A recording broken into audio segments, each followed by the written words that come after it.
जब व्यक्ति चिंता में पड़ता है या तो उसकी भ्रुकुटी बाकी होती है। अब सबसे पहले सनकादिक प्रकट हुए। सनकादिक से ब्रह्मा जी ने कहा सृष्टि करो। सनकादिकों ने कहा महाराज बड़ी माया जाल है, हमें सृष्टि में नहीं पड़ना, हम तो भजन करेंगे। अब जब ये कह दिया तो ब्रह्मा जी को क्रोध आया। क्रोध आने पे भौहें बाकी होती हैं, सिकुड़ती हैं, और सिकुड़ी तो शिव जी ब्रह्मा जी के भौहों से प्रकट हुए। बोलिए शंकर भगवान की। अब शंकर जी प्रकट हुए। शंकर जी से ब्रह्मा जी ने कहा सृष्टि करो। तो शंकर जी रोने लगे, और रोने लगे तो तभी से उनका नाम हो गया रुद्र। रुदतीति रुद्र, जो जन्मते ही रोने लगे वो रुद्र शिव जी हो गए। अब इधर जब शंकर जी को बहुत समझाया, कहा महाराज सृष्टि करो, रोने से काम नहीं चलेगा। तो शंकर जी ने कहा जो आज्ञा पितामह। भूत प्रेत शाकनी डाकनी सांप सबको बनाना शुरू कर दिया। अरे ब्रह्मा जी ने कहा महाराज मनुष्यों के रहने के लिए छोड़ो, पर्याप्त हो गया जितना बन गया। अब ब्रह्मा जी की गोद से नारद जी निकले, प्रकट हुए। अंगूठे से दक्ष प्रकट हुए। अंगूठा हम किसको दिखाते हैं? अंगूठा जब हमें अहंकार होता है कि हम श्रेष्ठ हैं, हम विजयी हुए हैं, तो अंगूठा दिखाते हैं। तो अंगूठे से दक्ष प्रकट हुए, इसलिए दक्ष जो है अहंकार के देवता हो गए। अहंकार आ गया उनके भीतर। प्राण से वशिष्ठ जी प्रकट हुए। त्वचा से भृगु जी प्रकट हुए। कर से क्रतु जी प्रकट हुए। नाभि से पुलह जी प्रकट हुए। कर्ण से पुलत्स्य जी प्रकट हुए। मुख से अंगिरा प्रकट हुए। नेत्र से अत्रि जी प्रकट हुए। मन से मरीचि प्रकट हुए, और छाया से करदम जी प्रकट हुए। सबसे कहा सृष्टि करो, सबने मना कर दिया, बोले हम तो भजन करेंगे, माया महा ठगिनी हम जानी, हमें माया में नहीं फंसना है। तब महाराज ब्रह्मा जी ने बाईं ओर देखा कि कोई बचा है, कोई नहीं। तो उसी समय बाईं भुजा से श्री मनु जी महाराज का प्राकट्य हो गया है, और दक्षिण भुजा से शतरूपा जी का प्राकट्य हुआ। मैकाले की शिक्षा पद्धति कहती है सतीश भैया कि हम आदि मानव से मानव बने हैं। पहले हमारे पूंछ थी, फिर पत्थर रगड़ते थे और जाने क्या क्या क्या क्या करते थे, शिकार करते थे।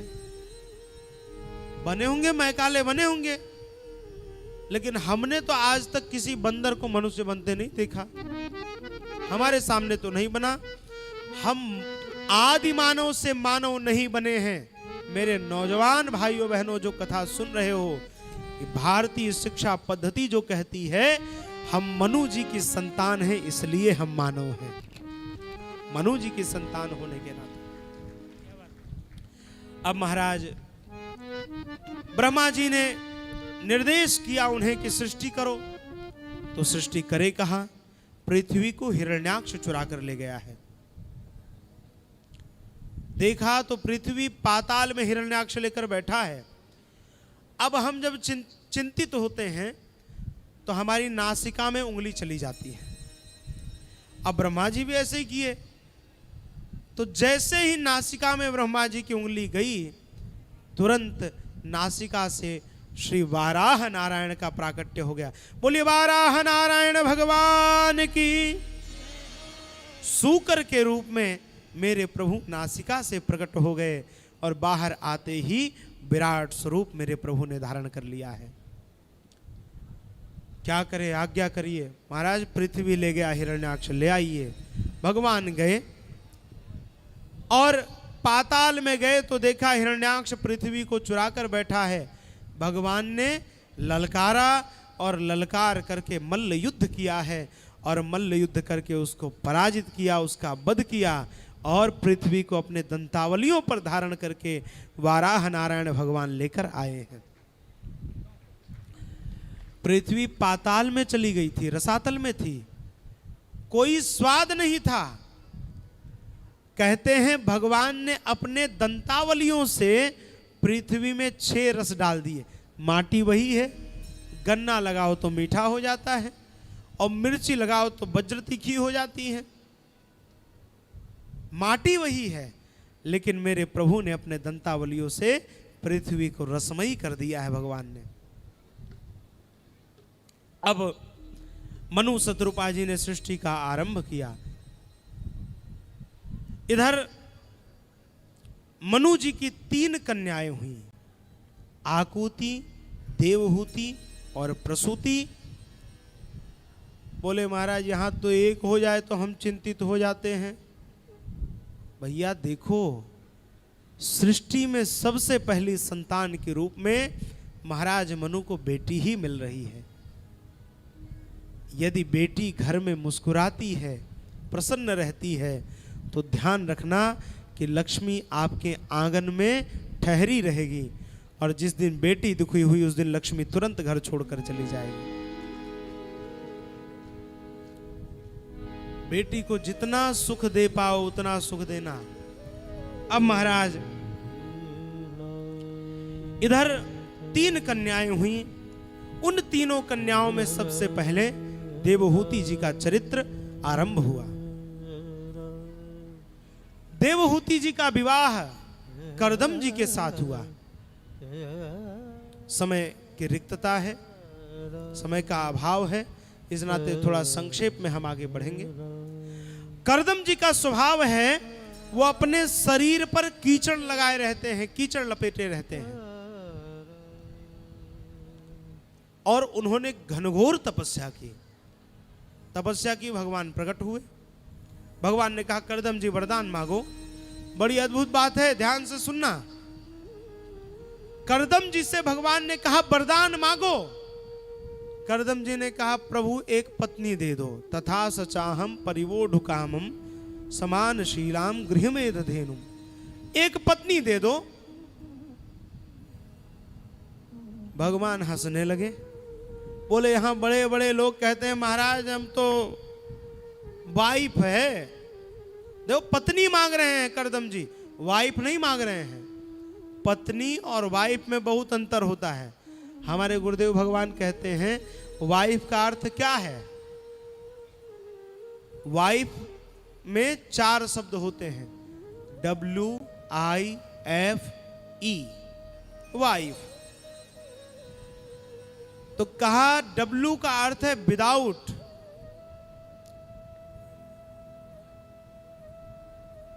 I का अर्थ है इंफॉर्मेशन, F का अर्थ है फाइट, और E का अर्थ है एवरी टाइम। ऊपर से उड़ गई महाराज जी, ये वाइफ तो ऊपर से उड़ गई।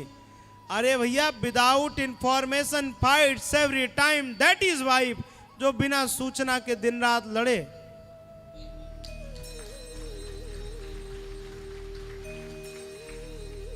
ये भैया नाराज नहीं होना, नहीं तो हमारे सोनी जी के यहाँ पता चला भोजन रात से बंद हो जाए।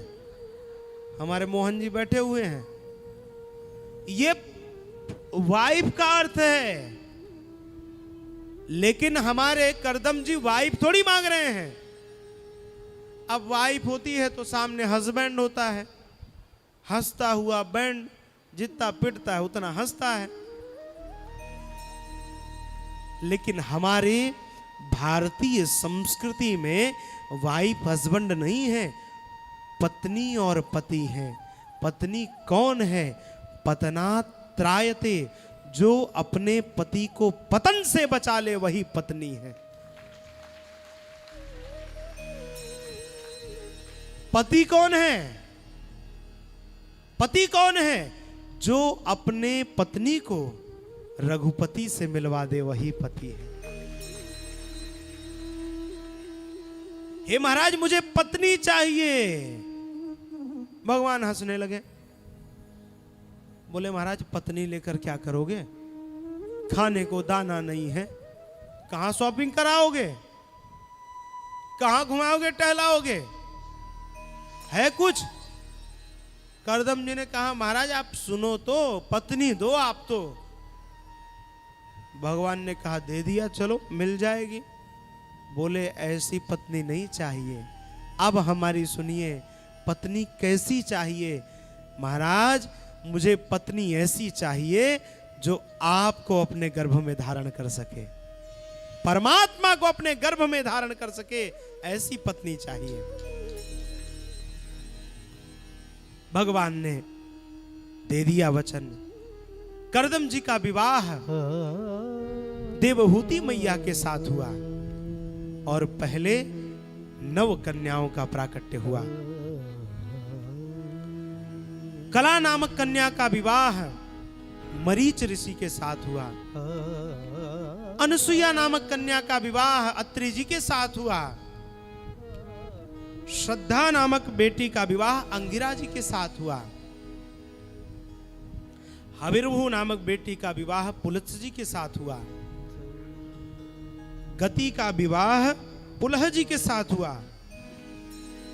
क्रिया का विवाह क्रतु जी के साथ हुआ। देखिए कितने योग्य घर में बेटी को कभी भी अपने से योग्य घर में भेजना। ऐसी जगह बेटी जाए जहां वह सुखी रहे, प्रसन्न रहे। अगर बेटी ससुराल जाकर के दुखी होती है तो ससुराल को तो पाप लगेगा, आपको भी पाप लगेगा, कन्यादान करने वाले को भी पाप लगेगा।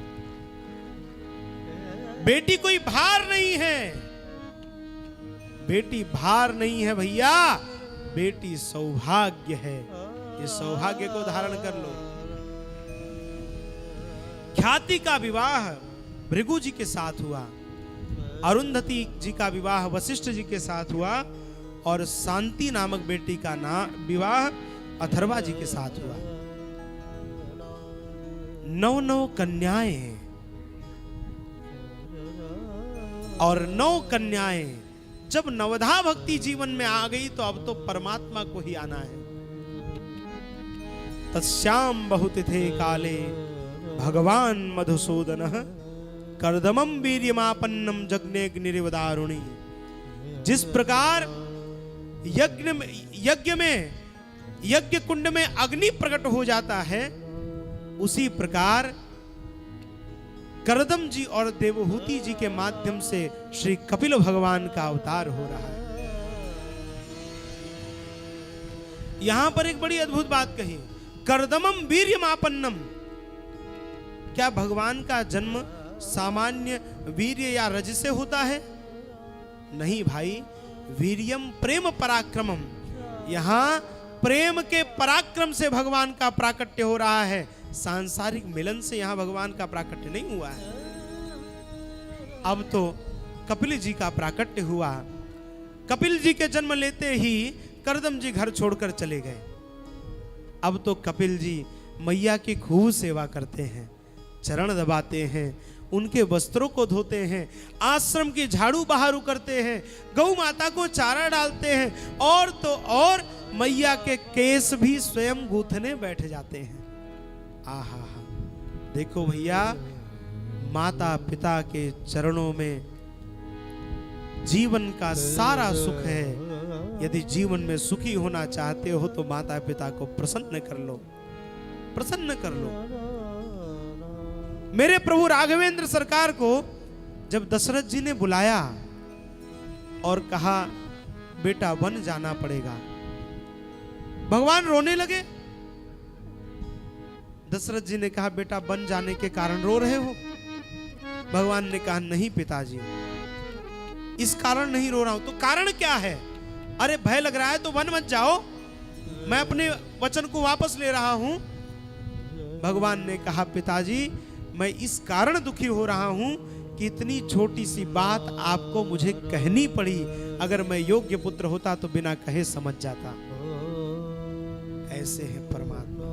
माता पिता की सेवा जीवन का सबसे बड़ा सौभाग्य। हमारे सतीश भैया, माता जी की इच्छा थी गुरु जी की कथा हो। 4 वर्ष लगभग बीत गए और ये हर साल हमारे पास आए, बोले महाराज कथा होनी है, गुरु जी अब तो कथा करा दो आप, अब कृपा हो जाए। और कोरोना 3 साल प्रकोप किए रहा। फिर जैसे तैसे लेकिन इन्होंने अपने संकल्प को नहीं तोड़ा।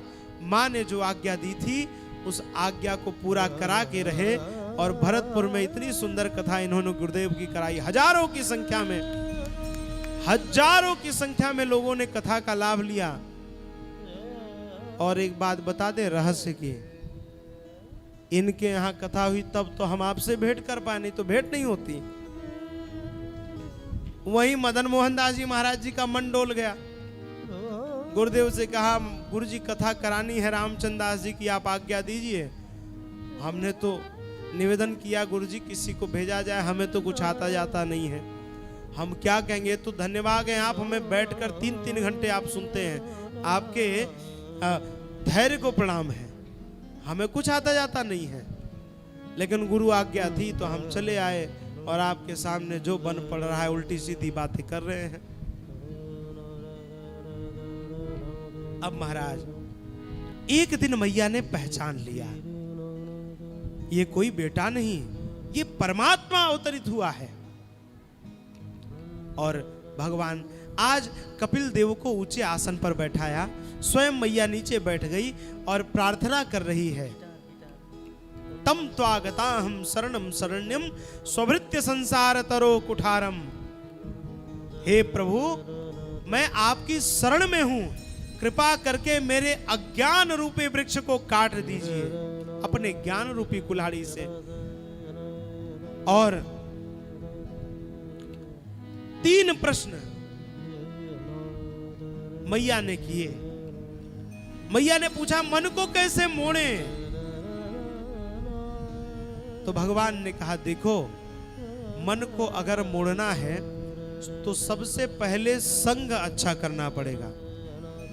अब तमाकू खाने वाले की संग करोगे, आप लाख को न खाते हो, वो जहां भरेगा मुंह में तो पहले दिन तो खांसी आएगी और दूसरे दिन फिर खांसियां नहीं बंद हो जाएगी। तीसरे दिन कहेगा भैया बड़ा आनंद है, थोड़ा सा लेके देखो, ज्यादा नहीं, थोड़ा सा ठीक लगे तो लेना। तो महाराज तीसरे दिन मुंह में डाल लिया और फिर तो खुद ही बनाकर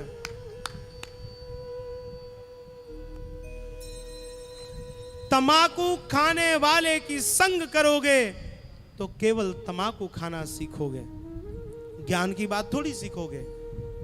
तो मन को मोड़ना है तो संगति ठीक करके संतों की संग करो, और संतों की संग करोगे तो मन मुड़ जाएगा। तो कहा संतों को पहचाने कैसे, अच्छे संतों को कैसे पहचाने? तो कहा तितिक्षवः कारुणिका सुहृदः सर्वदेहिनां अजात शत्रवः शांता साधवः साधुभूषणः। जो सहनशील हो, एक माला पहना दिया तो कोई खुशी नहीं, 2 गाली दे दी तो कोई गम नहीं। सहनशील हो, तितिक्षु हो, सबके प्रति जिसके मन में करुणा भरी हो, सुहृद सर्वदेही नाम, सबके प्रति प्रेम हो, अजात शत्रुवः, जिसका जगत में कोई शत्रु नहीं हो, वही संत है। हमारे मदन मोहन दास जी को देखिए, कोई कुछ कहे उनकी अपनी तरंग है, गौ सेवा करनी है, चाहे कोई विरोध करे चाहे कोई समर्थन करे। महाराज ऊपर से तो कोई चीज नीचे लाना सरल है, नीचे से ऊपर ले जाना कठिन है। भगीरथ जी गंगा जी को ऊपर से नीचे ले आए, लेकिन हमारे मदन मोहन दास जी नीचे से गंगा जी को पहाड़ पे ले गए, नीचे से ले गए। और गौ माताओं के लिए, हजारों गौ माताओं के लिए शुद्ध पेयजल की व्यवस्था की। ऐसा ही संत होता है। और क्या संत के 4 हाथ पांव थोड़ी होते हैं? साधु को तो पहचानना पड़ता है। कल हम बिनौरी बालाजी के दर्शन करने गए और महाराज जी ले गए वो पहाड़ी के दर्शन कराने। हमें लगता है महाराज जी वो पूर्व में संतों की तपस्थली रही होगी और उन संतों ने प्रेरणा करके आपको यहां पर बुलाया है। आप ऐसे नहीं आए हैं, उन संतों की इच्छा से आप आए हैं। तो महाराज इस प्रकार दिव्य उपदेश श्री कपिल जी महाराज ने दिया। आगे प्रजापति से हुआ और प्रसूति का विवाह प्रजापति दक्ष के यहाँ हुआ और प्रजापति दक्ष के यहाँ ही फिर सती रूप में भगवती प्रकट होती हैं। राम जी की परीक्षा ली थी, इस नाते शरीर फिर पिता के यहाँ यज्ञ में गई और यज्ञाग्नि में कूदकर अपने शरीर को समाप्त किया था और फिर पार्वती के रूप में प्रकटी तो शिव जी के साथ विवाह हुआ। अब आगे चल करके मनु जी के तीनों पुत्रियों की चर्चा के बाद पुत्रों की चर्चा आरंभ हुई। सबसे पहले छोटे पुत्र उत्तानपाद की चर्चा आई। उत्तानपाद की कथा आप सब जानते हैं। दो पत्नियां सुरुचि और सुनीति, सुरुचि के बेटे उत्तम और सुनीति के बेटे ध्रुव जी। और ध्रुव जी का अपमान हुआ, वन में गए, भगवान को प्रसन्न किया और भगवान प्रसन्न हुए। परिणाम स्वरूप भगवान ने इतने प्रसन्न हुए कि जो ध्रुव जी पिता के एक दुलार के लिए तरस रहे थे, उन ध्रुव जी को भगवान ने 1000 मुखों से दुलार दिया है, प्रेम दिया है। और इतना प्रेम दिया कि भगवान ने हाथ में लेकर इतना ऊंचा उठाया, जैसे हम बच्चों को लेकर उठाते हैं ना, गोद में बच्चों को उठाते हैं, तो भगवान ने ध्रुव जी को इतना ऊपर उठाया कि ध्रुव जी सबसे ऊंचे लोक में जाकर विराजे, जिसका नाम आज भी ध्रुव लोक है और ध्रुव तारा आज भी दिखता है हमें। आगे चलकर के ध्रुव जी के वंश में ही वेन हुए और वेन ने ब्राह्मणों के साथ, संतों के साथ अत्याचार किया। परिणाम स्वरूप संतों ने मार दिया और फिर उनकी ही भुजाओं के मंथन से पृथु जी का प्राकट्य हुआ और पृथु जी ने पृथ्वी का, भूमि का दोहन किया। तब से इस पृथ्वी का नाम, इस भूमि का नाम पृथ्वी हो गया। पृथु जी के दोहन के कारण इसका नाम पृथ्वी हुआ। आगे चलकर के प्राचीन बरही का चरित्र। प्राचीन बरही बहुत बलि देते हैं। नारद जी ने आकर के समझाया, देखो भाई, जब हम किसी को जीवन दे नहीं सकते तो किसी का जीवन लेने का अधिकार हमें नहीं है। समझाया और बात मान गए। तब से बलि प्रथा बंद हुई। अब तो लोग अपने स्वाद के लिए बलियां दे रहे हैं। निर्जीव निरीह पशुओं को काट कर केवल अपने स्वाद के लिए बलि देते हैं, धिक्कार है। और उसमें सबसे अच्छी हमारी मारवाड़, राजस्थान की भूमि, यहाँ तो जिस प्रकार से वैष्णवता फैली है महाराज, धन्य है राजस्थान की माटी। कुछ भी, हम तो पूरा भारत घूमे महाराज जी, राजस्थान धन्य है, जहाँ वैष्णवों को भोजन तो मिल जाता है, संतों को प्रेम तो मिलता है। आगे चल के प्रियव्रत जी का चरित्र, और प्रियव्रत जी ने ही 7 सागरों की स्थापना की। महाराज प्रियव्रत जी ने की चर्चा जब आई, उन्होंने रात्रि होना बंद कर दिया और फिर ब्रह्मा जी ने समझाया तो ब्रह्मा जी की बात मान गए। और आगे चल कर के उन्होंने 7 द्वीप और 7 सागरों की रचना की।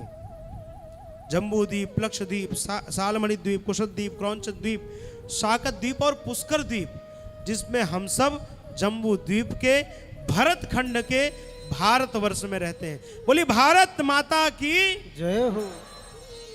सिंधु सौवीर देश का राजा रहुगण पालकी में जा रहा था। रास्ते में उसका भारवाहक बीमार हुआ तो कहा, देखो अगल बगल कोई दिखे तो बुलाओ और बोलो मेरी पालकी लेकर चले। अब जड़ भरत जी तो आए, अपने आनंद में जीने वाले महापुरुष, कंधे पर पालकी ली, लेकर चले। रास्ते में जो चींटी दिखे तो महाराज 1 फीट की छलांग लगा दे। अब आप कल्पना करिए, कोई पालकी में बैठा हो और नीचे वाला व्यक्ति 1 फीट की छलांग लगाए तो उसकी खोपड़ी जरूर चटक जाएगी। अब तो रहुगण ने कहा, क्यों? जड़ भरत जी स्वस्थ थे बिल्कुल, तो व्यंग करते हुए कहा, देखो कितना दुबला पतला आदमी है कि मेरी पालकी नहीं उठाई जा रही है। तब जड़ भरत जी ने पालकी रख दी और कहा, महाराज मैं दुबला पतला नहीं हूं। तो कहा, तो मोटे हो तो पालकी उठाओ। बोले मैं मोटा भी नहीं हूं। तो बोले तब तुम कौन हो? कहा, महाराज दुबला पतला, लंबा चौड़ा, छोटा मोटा होना ये मेरे शरीर का धर्म है, मैं शरीर नहीं हूँ, मैं आत्मा हूँ। और मेरी आत्मा तो उतनी ही बड़ी है जितनी बड़ी आत्मा एक चींटी में बसी है, जितनी बड़ी आत्मा एक हाथी में बसी है। सो महाराज मैं आत्मा हूँ, और आत्मा दुबला पतला या छोटा मोटा नहीं होता है। उपदेश दिया। आगे चल करके नरकों का वर्णन आया, तामिश्र अंध तामिश्र रौरव महारौरव करके। परीक्षित ने पूछा महाराज नरकों से बचना है तो क्या करें? तब कहा परीक्षित नरकों से बचना है तो केवल भगवान का नाम लेते रहो। और तब कान्य कुब्जह दुजह कश्चित दासी पति रजामिल नामना भ्रष्ट सदाचारो। अजामिल की कथा ही आप सब जानते हैं कि पुत्र का नाम नारायण रखा था और अंतिम बेला में जीवन भर पाप किया था। जब यमदूत लेने आए तो दूर एक क्रीडन का आसक्तम पुत्रम नारायणाय वयम, दूर खेलते हुए नारायण पुत्र को बुलाया, नारायण। और जब नारायण बुलाया तो बेटा तो नहीं आया, लेकिन नारायण ने अपने पार्षदों को भेज दिया और नारायण ने के पार्षदों ने अजामिल का उद्धार किया और अपने लोक लेकर गए। और तब कहा सांकेत्यम पारिहास्यम वा स्तोभन हेलन में वा वैकुंठन नाम ग्रहणम मसेसाघहरम विदुम। भगवान का नाम संकेत में, परिहास में, अवहेलना में जिस प्रकार भी लिया जाए, निंदा में भी लिया जाए, तो भगवान का नाम मंगल ही मंगल करता है। इसलिए जब भी अवसर मिले नाम भगवान का जो दिल से लिया करते हैं, उन्हीं भक्तों को प्रभु प्यार किया करते हैं। आगे चल करके त्वष्टा का चरित्र आया, वृत्रासुर के वध की चर्चा आई, और फिर हिरण्यकशिपु की चर्चा आई।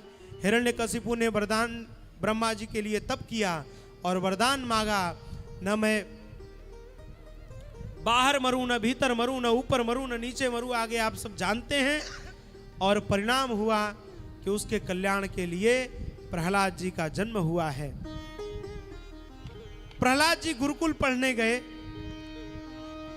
भक्त हैं, पहले से ही भगवान ने उनको नवधा भक्ति सिखाकर भेजी है। श्रवणम कीर्तनम विष्णोः स्मरणम पाद सेवनम अर्चनम वंदनम दास्यम सख्यमात्म निवेदनम। अब गुरुकुल पढ़ने गए तो वहां पर दैत्य बालकों को नवधा भक्ति सिखाने लगे। तो गुरुदेव संडा मर्क लौटा कर ले आए और बोले महाराज इस बालक को हम नहीं पढ़ाएंगे। परिणाम स्वरूप बहुत प्रयास किए मारने के, प्रहलाद मरे नहीं।